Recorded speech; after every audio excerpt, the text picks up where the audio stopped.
So friends, इन 1598 कुछ Dutch sellers Indian ocean की एक अनजान आइलैंड पर पहली बार कदम रखते हैं, जहां पर उन्हें एक बहुत ही अजीब सी बर्ड दिखाई देती है। उन सेलर्स ने ये नोटिस किया कि ये बर्ड बाकी बर्ड से काफी अलग है, क्योंकि ये ना तो ऑस्ट्रिच है, ना ही इम्यू और ना ही कैसवेरी, क्योंकि ये बर्ड इन सब बर्ड से काफी अलग दिखाई देती है, जिसे उस टाइम पीरियड से पहले कभी भी नहीं देखा गया था। फिर इन सब इंसिडेंट के कुछ ही टाइम बाद लगभग 1634 में सर थॉमस हार्वर्ड ने इस पक्षी का नाम डोडो रखा, जिसका मतलब मूर्ख होता है। और ऐसा क्यों है ये आपको आगे पता चल ही जाएगा। लेकिन आप लोग बिलीव नहीं करेंगे कि इस बर्ड की डिस्कवरी को अभी 70 साल भी नहीं हुआ था कि एक दिन ये खबर आती है कि डोडो पूरे अर्थ से विलुप्त हो चुके हैं। लेकिन इन बर्ड्स के साथ आखिर ऐसा क्या हुआ कि ये इतनी जल्दी विलुप्त हो गए, और पूरे पृथ्वी पर ये सिर्फ एक ही आइलैंड पे ही क्यों पाए जाते थे, और क्या मॉडर्न साइंस इस बर्ड को वापस रीजनरेट कर सकती है। सो आज की इस वीडियो में हम डोडो बर्ड की हिस्ट्री के बारे में जानेंगे और ये भी पता करने की कोशिश करेंगे कि आखिर ये क्यों विलुप्त हो गए।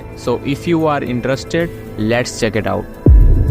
सो फ्रेंड्स, आज से लगभग 7 मिलियन साल पहले जब टेक्टोनिक प्लेट्स मूव कर रहे थे तो इंडियन ओशन में एक मॉरिशस नाम का द्वीप क्रिएट हो जाता है। लेकिन अपने शुरुआती दिनों में इस आइलैंड पर कुछ भी नहीं था। आप बस ऐसा समझ सकते हैं कि ये एक बहुत बड़ा सा चट्टान था समुद्र के बीच में। लेकिन अपने क्रिएशन के लगभग 4 मिलियन साल बाद ये आइलैंड पूरी तरीके से जंगल में कन्वर्ट हो गया। लेकिन इतना होने के बाद भी ये आइलैंड पूरी तरीके से आज भी सुनसान था, मतलब कि इस आइलैंड पर कोई भी जानवर नहीं रहा करते थे। और इसका रीजन ये था कि इस आइलैंड पे कोई भी जानवर जा ही नहीं सकते थे, क्योंकि चारों ओर पानी था। बट दुनिया में एक ऐसी भी चीज है जो कहीं भी जा सकती है, ऑफ कोर्स बर्ड्स, क्योंकि इनके पास उड़ने की काबिलियत होती है। और फिर उसी टाइम पीरियड के आसपास पिजन के एशियंट रिलेटिव ने इस आइलैंड को डिस्कवर कर लिया और वहीं रहने लगे। अब जबकि उस आइलैंड पर खाने के लिए भरपूर फल थे, रहने के लिए जगह थी और उन कबूतरों को मारने के लिए कोई दूसरा जानवर भी नहीं था, इसलिए वो कबूतर जो वहाँ गए थे वो वहीं परमानेंट शिफ्ट हो गए और टाइम के साथ इवॉल्व होने लगे।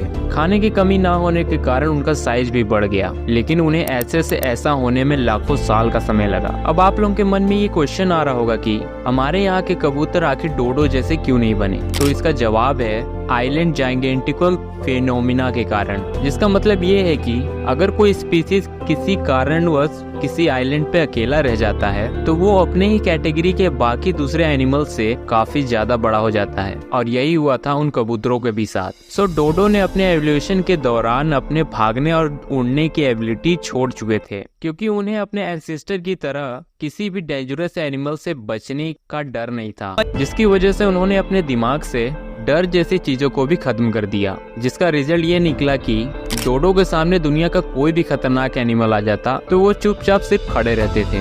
और फिर ऐसे ही करते करते काफी हजार साल बीत गए और डोडो की पॉपुलेशन उस आइलैंड पे बढ़ती रही। लेकिन फिर आता है 1598, जब कुछ डच सेलर इस आइलैंड पे आना शुरू कर देते हैं, और उन सेलर्स को देख के डोडो भागते भी नहीं थे, जिससे उन सेलर्स को काफी अच्छा मौका मिला अपने खाने पीने का व्यवस्था करने को। वो डोडो को मार के खाने लगे, जिसके लिए उन्हें ज्यादा मेहनत भी नहीं करना पड़ता था। वैसे एक डोडो का वेट 20 केजी तक होता है और हाइट 3 फीट तक। इतने बड़े होने के कारण सेलर्स का एक ग्रुप आसानी से अपना पेट भर सकता था। डोडो पूरी तरीके से ओवरलैंड एनिमल बन चुके थे, जिसका मतलब ये है कि ना ही वो उड़ सकते थे और ना ही तैर सकते थे, जिसके कारण ये उस आइलैंड को छोड़कर दूसरी जगह पर नहीं जा सकते थे। लेकिन उनकी विलुप्ति का कारण पूरी तरीके से शिकार नहीं था। ये विलुप्त होना तब शुरू हुए जब डच सेलर्स यहीं रहने लगे और अपने साथ दूसरे जानवर को भी इस आइलैंड पर लाने लगे, जैसे dogs, rats, monkey, pig, cat और कई सारे एनिमल।